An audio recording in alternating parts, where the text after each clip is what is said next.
Nesse momento de crise sanitária, crise econômica, surge o seguinte dilema: eu pago a contribuição previdenciária, eu pago o carnê como contribuinte individual, como facultativo, isso no que diz respeito ao contribuinte individual, né, o autônomo como um todo.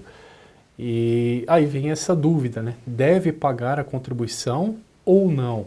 E a resposta é depende. E eu digo depende para aqueles que têm a possibilidade de pagar e para aqueles que não têm a possibilidade de pagar. Evidentemente que até no primeiro momento parece uma resposta óbvia, né? Se você tem recursos guardados e pode pagar a previdência, paga. Se você não tem recurso guardado e não pode pagar, não paga.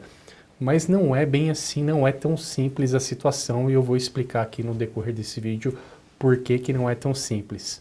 Na Lei 8.213, eu vou colocar o texto da lei aqui ao lado desse vídeo, existe a possibilidade do segurado da Previdência Social, o autônomo, contribuinte individual e até mesmo o facultativo, que é a dona de casa, o estudante, ou seja, aquele segurado que não é obrigado a contribuir, mas contribui de forma facultativa para ter a proteção previdenciária. Existe a possibilidade desses segurados, inclusive o segurado obrigatório na condição de CLT, não realizar o pagamento das contribuições previdenciárias e ainda assim permanecer coberto pela Previdência Social, ter direito aos benefícios que são concedidos pela Previdência Social, ainda que momentaneamente ele não realize o pagamento das contribuições previdenciárias. E quando isso acontece? Tem algumas hipóteses, isso acontece evidentemente quando o segurado para de pagar, para de contribuir, e a previsão desse período nós denominamos como período de graça, ou seja, esse período que ele permanece sem pagar e ainda assim continua protegido pela Previdência Social, tem uma variação, né? A regra geral tem outras variações menores de 6 meses como contribuinte facultativo, mas eu vou mencionar a regra geral. 12, 24 e 36 meses, ou seja, o segurado ele pode permanecer sem pagar a Previdência Social, regra geral, tem as exceções, por 12, 24 ou 36 meses. Então, para o segurado que vem contribuindo e ele se encontra numa dificuldade financeira que ele tem que escolher entre pagar uma conta ali que diz respeito a supermercado, a luz, a água, ou tem que pagar a contribuição previdenciária, ele vai ter que fazer uma escolha, né? Infelizmente é o momento que nós vivenciamos atualmente.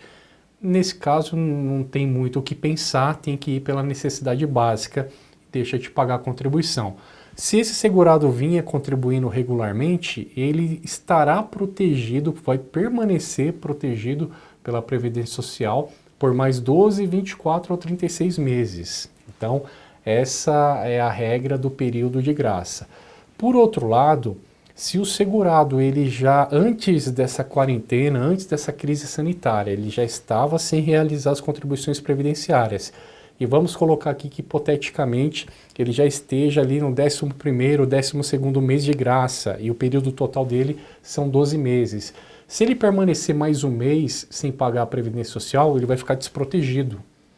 Então, nesse caso, ainda que exista uma extrema necessidade que ele tem que escolher entre uma coisa e outra, tem que analisar com bastante calma, porque se ele deixar de pagar a Previdência e perder a qualidade de segurado, e Deus me livre, mas vamos hipoteticamente aqui supor que esse segurado, nessa situação hipotética que eu coloquei, venha a contrair o vírus ou permanecer inválido, ele não terá acesso ao benefício de auxílio-doença nem de aposentadoria por invalidez por ter perdido a qualidade de segurado. E ainda, se acontecer o óbito desse segurado, desse trabalhador, os seus dependentes, como esposa e filhos, não receberão a pensão por morte. Então tem que analisar individualmente, caso a caso, com bastante cautela, com bastante calma, para saber se deve ou se não deve pagar a contribuição previdenciária. Então é sempre importante você consultar o seu CNIS, consultar suas contribuições. Aqui no nosso canal nós temos vários vídeos explicando como cadastrar a senha do INSS, como consultar o CNIS, como acompanhar o pedido de benefício por incapacidade, dentre vários outros conteúdos. No nosso site saberalei.com.br existem vários artigos se aprofundando nessa questão da carência. Então eu convido você a acessar o nosso site, convido você a se inscrever no nosso canal se ainda não é inscrito e também compartilhar esse vídeo com outras pessoas para que essas pessoas tenham acesso a essa informação e possa tomar uma decisão com um pouco mais de cautela, sem tomar uma decisão precipitada, porque não é uma simples opção de pagar ou não pagar. Isso pode custar um benefício, pode custar uma proteção, não só para esse segurado, mas também para a sua família.